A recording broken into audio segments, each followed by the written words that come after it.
Welcome back to my reading of the Five Vows, raising your spiritual connection to the next level. This is Chapter 4, the Vow of Poverty and the Principle of Non-Attachment. When thinking of the Vow of Poverty, an image leaps to mind, and it is an image that you will find highly improbable, if not downright ridiculous. The image is from a scene in the sci-fi movie Terminator 2: Judgment Day. See, I told you. Here's the story. Sarah Connor is on a mission to assassinate the scientist who will eventually create the artificial intelligence that in the future will seek to eradicate humanity. She knows this because others have traveled back in time to tell her about it, how it will all play out. They come to her because she is the mother of John Connor, the future leader of the resistance against the machines. So in her role as the mother of the Messiah, she spends the years leading up to Armageddon in combat training. I'm telling you this just in case you're one of the 3 people alive today who are unfamiliar with the story. So this is the scene. It is nighttime. Sarah Connor is in camouflage and armed with an assault rifle with a night vision laser-guided scope and a sidearm.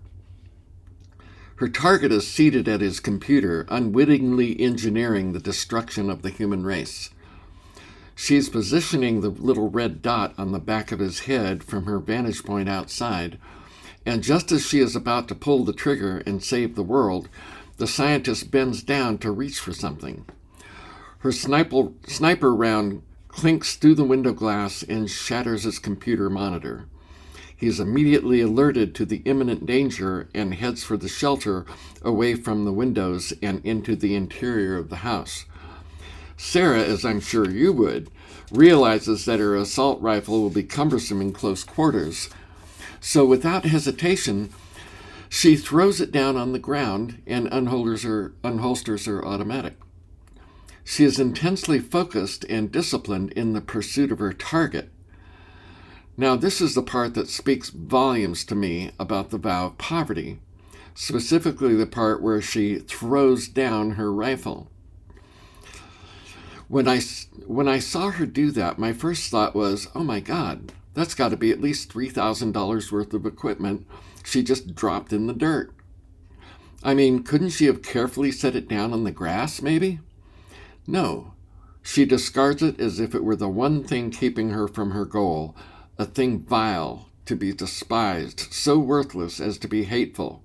She shed that gun as though it were a t-shirt stained with cranberry juice. And here's the other thing, and I promise to get right back to Sarah because I know you're dying to know what happens next, but this is also germane to the point I'm trying to make. It was in traffic school. Yes, I went to traffic school. The instructor said that one of the main causes of traffic accidents is eating while driving. That when faced with the decision of either hanging onto your Big Mac or grabbing your steering wheel, you will hang onto your Big Mac.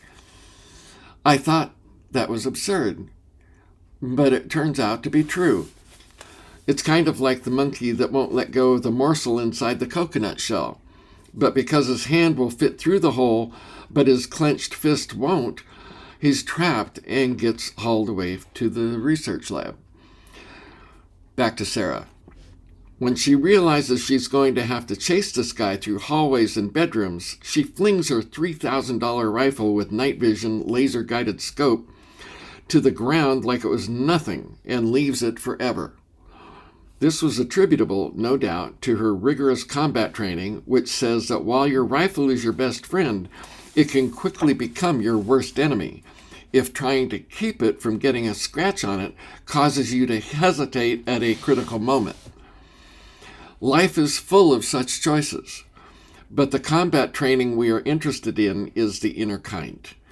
It's the inner kind. What are we hanging on to that is getting in the way of the spiritual goals we have set for ourselves? Is it a house, a job, the opinions of others? Some say that the vow of poverty is a way to facilitate communal living. as in a monastery. No one owns anything. All goods are shared and amongst the community members as a way to foster harmony and cooperation. Others say that it is the Western equivalent of the Eastern principle of non-attachment. And while that is true, as an explanation, it fails to provide us with a purpose. Why is non-attachment a good thing? This is where Sarah has a lot to teach us. Her training has enabled her to be intensely focused. But is focus in and of itself the goal? Is non-attachment in and of itself spiritually viable? Non-attachment and the vow of poverty are tools, not goals. Once they achieve their purpose, they can be discarded, just as Sarah discarded her $3,000 rifle. Attachment is what the physical body is good at, and for its purposes, that works well. But the spiritual path demands a certain mastery over the body, and non-attachment works well for that. Too often, the spiritual path gets turned into the destination, a kind of religion in itself. This is a mistake. We need to stay 2 steps ahead of our religion at all times.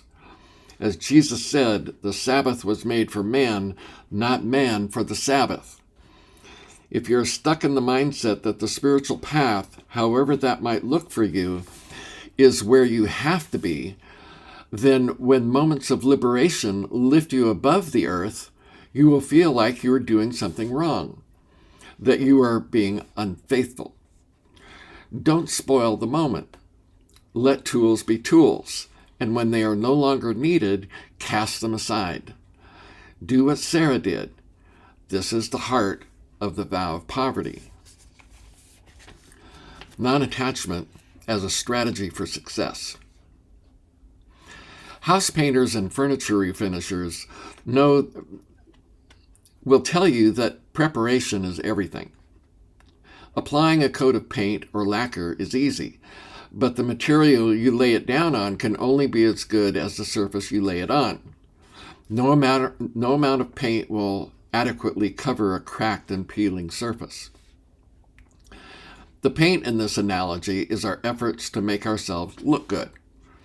I'm not talking about taking care of our appearance or keeping up the conditions of our home, dressing our children properly, etc. I have a friend who likes to say, look sharp, feel sharp, be sharp. He always dresses well, his home is clean and orderly, and his mind reflects the care he puts into his surroundings. He does this to be sharp, not to look good. He does it for the effect it has on him, not the effect it has on others. Keeping himself sharp is his preparation for all of the other things in his life. Being sharp keeps him ready. When we have a goal in life, we naturally want to reach it. False notions about the vow of poverty can hold us back unnecessarily. Having possessions, having lots of money, and having a lifestyle that some might call lavish do not of themselves negate the principle of non-attachment. Being non-attached simply means that we do not put things ahead of our goals, and we do not make the focus of our life the acquisition of things. Spirit is action. To lead a spiritual life, we must place activity at the center of our aspirations. Our purpose in life is to do and to be, not to have. As a general rule, it is always better to only keep those things that are either useful and or enjoyable. If you hang on to stuff from the past, it is quite likely that you are having trouble letting go. Failing to let go is one of the biggest stumbling blocks on the spiritual path. If you are hoarding stuff in case you might need it in the future, you are actively saying that you do not trust God to provide the things you need as you need them. Hoarding is anti-faith.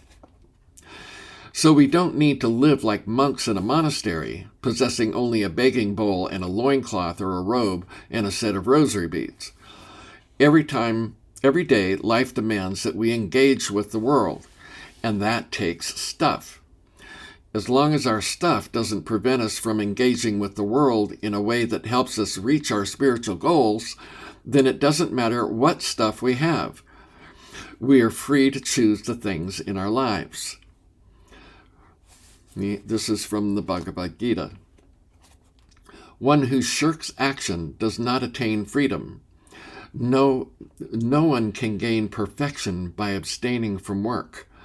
Indeed, there is no one who rests for even an instant. All creatures are driven to action by their own nature. Remember, the 5 vows are empowering, not restrictive. They make us more effective in the world. What good is a spiritual life if it is not expressed here and now? It is only by living the truth that we are transformed. No one has ever been transformed by a philosophy. Poverty and the engines of our life. We now know that vows are more than a ritual, more than a promise or declaration of intention. We know that they are pre-existing states of consciousness that we enter into. But if we say that poverty is an aspect of God's consciousness, we make God something external and different from ourselves. If we say that we are God, then the states of consciousness begin to feel like personal constructs, merely ideas having nothing to do with power, energy, and force. No cause, no effect, just bubbles in the bathtub of our mind.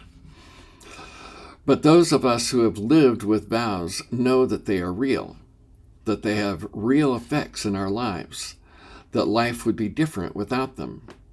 This is why we study them, to try to understand what it is that we are experiencing. What is it about taking vows that puts our life on a different trajectory than if we had not taken them? Mark Twain said, "Money isn't everything as long as you have enough of it." No one is more obsessed with money than a person who has too little. But as with all the vows, the vow of poverty is about something deeper, something universal. It's not about money. As we saw with Sarah Connor, it is a state of mind, a level of training, an unwillingness to let anything get in the way of our connection with God. Let's look at one more aspect of this. Non-attachment is a tricky concept. Wrongly understood, it can lead a spiritual seeker to drift untethered across the vast open spaces of mind. The subtle distinction is this. Because it is human nature to prefer to set our own course, we have a reluctance to be led.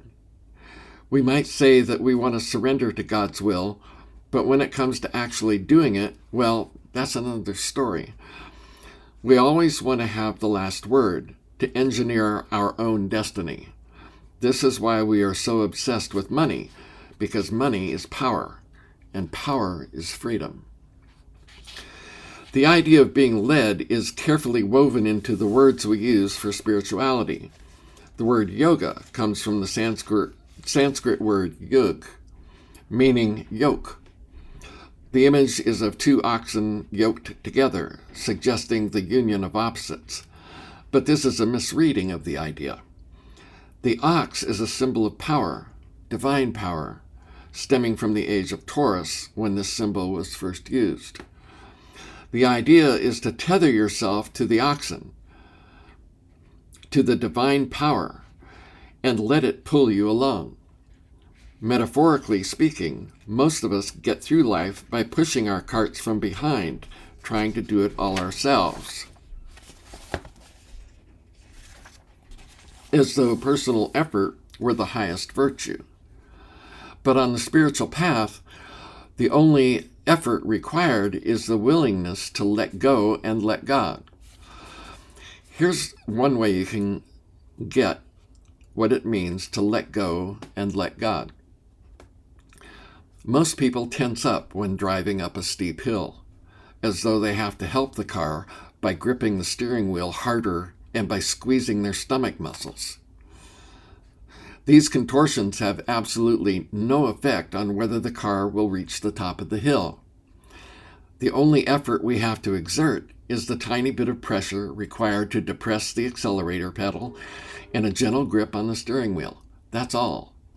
The car is doing the work, not you. In order for a car to be reliable, we have to keep it in good condition.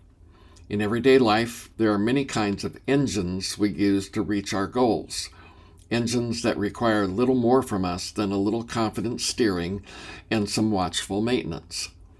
One such engine is communication. Many of life's problems can be traced back to a lack of it. Staying in touch, checking in, asking questions, and answering them keeps the power flowing in our relationships. Another engine is our investments. No amount of worry will cause a portfolio to increase in value. Most successful investors tell us to make a plan and stick to it. If we don't stick to our plan, we wind up chasing the market, trying to anticipate its short-term moves, and we start to lose money. Instead of letting the money work for us, we try to push the car up the hill. I use these examples to show that the spiritual principle of non-attachment does not mean non-engagement with life. It does not mean that you cannot own anything or have lots of useful possessions. Poverty, non-attachment, means that once you have set the engines in your life in motion, and they are doing the work you intend for them to do, keep your hands off. Don't, as they say, push the river. People who have mastered this seem to live their life with a graceful ease. They always have what they need, and the people and projects in their lives thrive. A light hand. As a spiritual principle, poverty is an attitude, not an inventory list. It is a style of living, and understanding that you have to let the constructive forces in your life work for you without your interference. Non-attachment is a light hand, an easy touch, not a death grip. When we get good at non-attachment, when we develop it as we would any other skill, we can better evaluate the viability of our projects, our entrepreneurial pursuits, our children, and every other living thing in our life. When something has a life of its own, even if we created it, especially if we created it, we have to let it find its own way. We can guide, we can steer, but we must not push. If we inject our own energies into a system, we can easily think that it has a pulse, when actually we are merely sensing our own heartbeat. The minute we try to let it stand on its own, it dies. Non-attachment is essential in business and in life. You wind it up and you let it go. Hanging on and pushing every inch of the way only leads to disaster. It makes you tense and prone to making mistakes. It also blocks the valuable input of those around you. Let the energies in your life express themselves. After all, you put them there. Now let them work for you. Another word we use to describe spirituality is the word religion. Like yoga, it also refers to tethering. The Latin root of this word is ligare, which is the same root for the word ligament. Ligaments connect bones to muscles, another form of motive power. Tethering is different from binding. Binding feels like bondage, whereas tethering empowers. We tether a computer to a cell phone in order to go online without an internet connection. We tether a dinghy to a boat, or a horse to another horse. The purpose is to accomplish something, not to restrict, to perform an action, not to prevent an action. Too often, vows are seen as binding restrictions and not as agents of empowerment, which is what they are. Jesus said, "Very truly I tell you, when you were younger, you dressed yourself and went where you wanted. But when you are old, you will stretch out your hands, and someone else will dress you and lead you where you do not want to go." Symbolically, the young person is he or she new to the path. The old person is one who is spiritually advanced and is able, even over the objections of his or her preferences, to be led by the Spirit. We follow our inner guidance, even when we don't feel like it. We say to God, "Take these hands and use them." This is the mark of spiritual maturity. The best investments we can make are investments in ourselves. Rather than a boat in the driveway, we learn to play a musical instrument. Rather than more stuff, we hone our talents or develop new ones. This is true wealth, the kind we can take with us. Compassion, generosity, and affinity with God, these are possessions of the soul. No one can take these from us. But the more encumbered we are by the things of this world, including ideas and opinions, sentiments and desires, the less able we are to be led by the Spirit. This is true impoverishment and the source of sorrow. Ruthless poverty. Many motion pictures use myths as the basis of their storyline, and Terminator 2 is a good example. And since poverty is a spiritual principle, it's an easy bet that it will show up as it does in this movie. Since Sarah is the mother, she represents the divine feminine. Conserving, protecting, ruthless. Her level of horror at the impending nuclear holocaust personifies the raw survival instinct that will stop at nothing to preserve life. Nothing gets in her way. The divine feminine is the sharp end of the stick in the preservation of life department. She is red in tooth and claw. She will not hesitate to cull the herd if it means preserving the species. The intellect of man is just the opposite. His rapacious need for more and more stuff willingly risks the entire ecosystem, destroying whole species nearly on a daily basis. The mind of man ignores the heart of nature and is willing to die so that he might achieve the last thrust of his gluttony. With man, everything is external and temporary. Nature, however, takes a longer view. Nature is less attached to form than she is to systems. Life is always changing its forms, always evolving, shedding its skin in order to adapt. Nature is relentless in her attachment to life, but she is the epitome of non-attachment when it comes to forms. Murdering an individual form is nothing compared with killing an entire system. Poverty is stripped down. It is the consciousness of the essential. Poverty says, take everything you need, but no more. Nature's abundance is geared not only to the what, but also to the when. A thing taken at the wrong time is taken not out of need, but out of fear. And fear kills life. It shuts it down. Fear of lack stops the flow. One who is adapted to the consciousness of the essential never lacks for anything. Poverty leads to abundance, and it is the seedbed of generosity. The vow of poverty leads one into the consciousness of the essential. A clear sign it is a strong signal. Simplicity, clarity, focus. These are the footprints of poverty. When you find them, watch out, because you're on the trail of a very powerful animal. Poverty and generosity. The spiritual part of us thrives on giving. We have to give in order to live. The vow of poverty, when understood as non-attachment, frees us up to live generously of ourselves. When we are unconcerned with our self-image or how others see us, we can give more freely when giving is required. We can more easily say what needs to be said. We can risk looking foolish because we are not attached to the opinions of others or some preconception of who we are supposed to be. A generous spirit is a powerful spirit.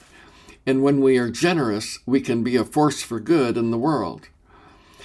When we understand that poverty as a spiritual principle is about non-attachment and not about wealth, we become better problem solvers. We are not as likely to try to fix people or situations by throwing money at them. Instead, we look for the roots of the problem, the underlying principle, the cause. Problems are almost never caused by a lack of stuff. The lack of stuff is the result, not the cause. We know that merely changing the effects will not have any lasting effect if we do not find out what caused the problem in the first place. If stuff were the solution to the problem, then we would have cause to worry, because stuff is finite.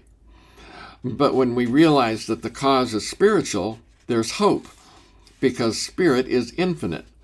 There is no limit to our ability to change our inner state. Our inner state is completely under our control, and it is our inner state that determines the conditions of our outer lives.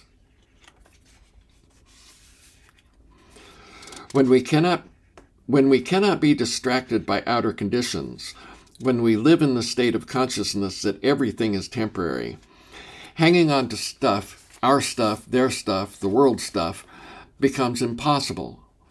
And if we're not hanging on to it, we're not as inclined to hoard it or to think that we can solve problems by redistributing it. Too often, stuff is the primary goal in our life. And that's the problem. When we let go of our attachment to stuff, we free up the spirit so it can work in our life and the lives of others. Generosity becomes our default setting, and the stuff of the world naturally flows to where it's needed. We're talking about a fundamental change in consciousness, one that the vow of poverty makes possible, or at least a lot easier to attain. It places being and activity at the center of our lives, not the acquisition of things and ideas. After all, what good is an idea if you can't use it? Non-attachment and transformation. Non-attachment is about control. A woman mystic I know says, "We are either a yes or a no, and that's all we are." By controlling our yeses and our nos, we steer our lives. We cannot override the accumulation of all that has gone before, except by the remedial action of reversing old choices with new ones. But it's the choices that are under our control, not the outer circumstances. We cannot change our world by rearranging its pieces, but we can facilitate its change by adding what's needed and eliminating what's not. But we cannot do this if we are attached to it all. We are the center of our own solar system, the power source that keeps the swirl of our circumstances in orbit. We cannot affect changes in the swirl except by changing ourselves. We change our thoughts, our habits, our actions, and our character. To do this, we have to keep our attention on these inner aspects of ourselves, not the swirl. As we change, the swirl changes. It has to. But if the changes capture our attention and make us afraid of losing something, we will try to hold the swirl in place.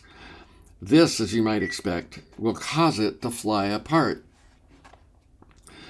Taking the vow of poverty helps us keep our focus on the inner aspects of our lives instead of always focusing on the things and circumstances that constantly surround us. This is what Jesus meant when he said to store up our treasures in heaven and not on earth. He didn't mean that we had to deny ourselves earthly possessions or pleasures, as though doing that would store cosmic credits that we could cash in after we die. That idea is nothing more than materialism dressed up for church. What he meant was that if we take care of our inner state, our outer state will take care of itself. Of course, our inner state is what lives on after we die, and that is certainly important. But it doesn't mean we have to artificially suffer here in this world. Often, what leads us into negative situations is the cynicism that we adopt in thinking that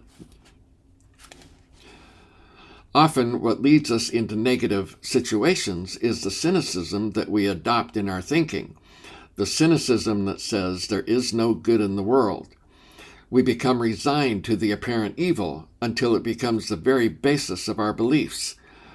Cynicism becomes the magnet that draws its characteristic experiences into our lives. As a man thinketh in his heart, so is he. We can only see the world through our conceptual framework, and we can only grasp what we can see. The vow of poverty empowers us in our living. It doesn't deprive us of the things we need in order to have a fulfilling life. It is a way of keeping our priorities straight, not a way of keeping our pockets empty.